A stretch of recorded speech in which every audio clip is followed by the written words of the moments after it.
a situation where you knew you had to give a speech, weren't quite sure what to talk about? Yeah, Pat knows what I'm talking about. Luke knows what I'm talking about. Okay, a few others. Okay, that's why you're here, right? Because you hear it about Toastmasters. You're supposed to go to Toastmasters. You're going to become better because you're going to do public speaking. And you think it's great. I'm going to go to Toastmasters and learn public speaking. But the thing that people really don't explain to you, you really don't think about, is after you decide to do public speaking, you have to talk about something. And that's where it hits you. You got to figure out what you're going to talk about. And quite often that's where it stops.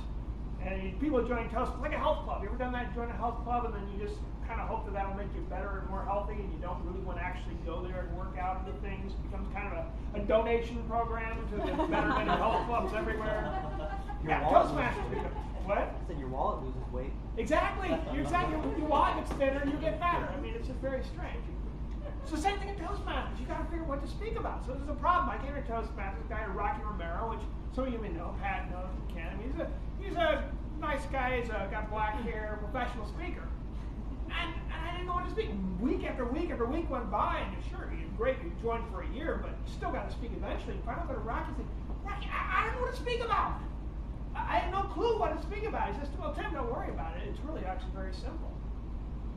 What do you mean it's simple? I mean, I've been going after this. You know, if you go to the internet, you can find a thing like 300 topics to speak about.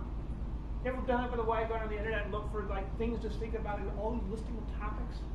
Which topic may you talk about? And Rocky right then told me something that transformed my whole approach to speaking. And actually, it was in the title. He simply said, Tim, you find your passion, you find your speech. Now think about that just a little bit. You find your passion, you find your speech. I mean, it sounds simple, but so many people don't do it. Because they join a club, they get into a club like Toastmasters, don't really become involved. And that's something I found the trap in. I joined Toastmasters, but I wasn't really using it. I wasn't really doing it. I wasn't saying, well, what do I really want to talk about? What is my central passion? If you think about it, you probably have one.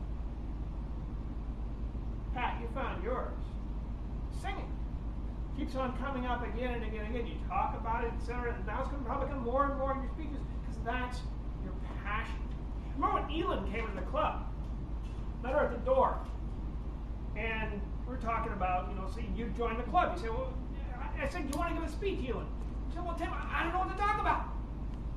I said, well, what's your passion? What are you passionate about? I said, well, I did some traveling. Maybe we can talk about that.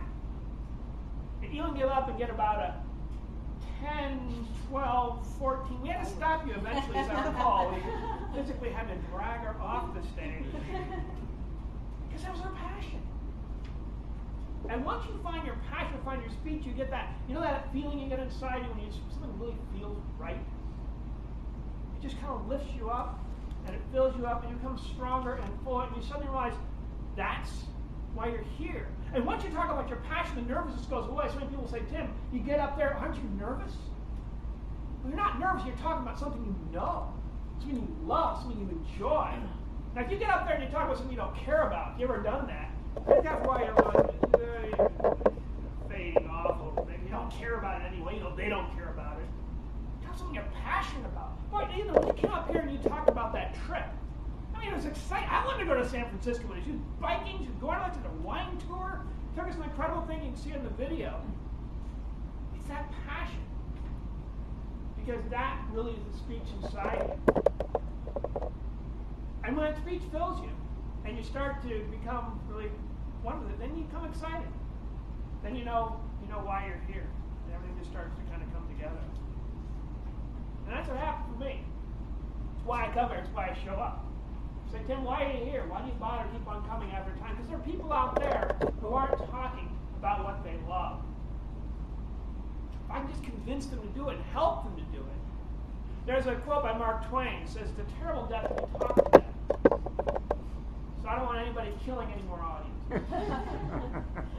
Make sure when you come up here, you're talking about something you're passionate about, you love, you enjoy. Recently, Kyle came up and was talking about his vulnerability in trying to get into, you're talking about getting into Disney and getting into talking about that challenge. Did I really want to do it? Do I not want to do it? It isn't so much as a place to open yourself up for psychological examination, but it is a place where you can really connect. Because once you have a conversation with people, you're in a good conversation, you just keep going on and on and on, right? It's comfortable, it's enjoyable. You ever had one of those conversations that just goes on and you're really involved in one part of it? That's what it's all part about. That's your passion. That's your speech. If you get nothing else out of this, just remember, if you do join Toastmasters, whether it's this club or some other club, you have something deep inside you the world needs to hear. So get up, speak it, let the world hear you.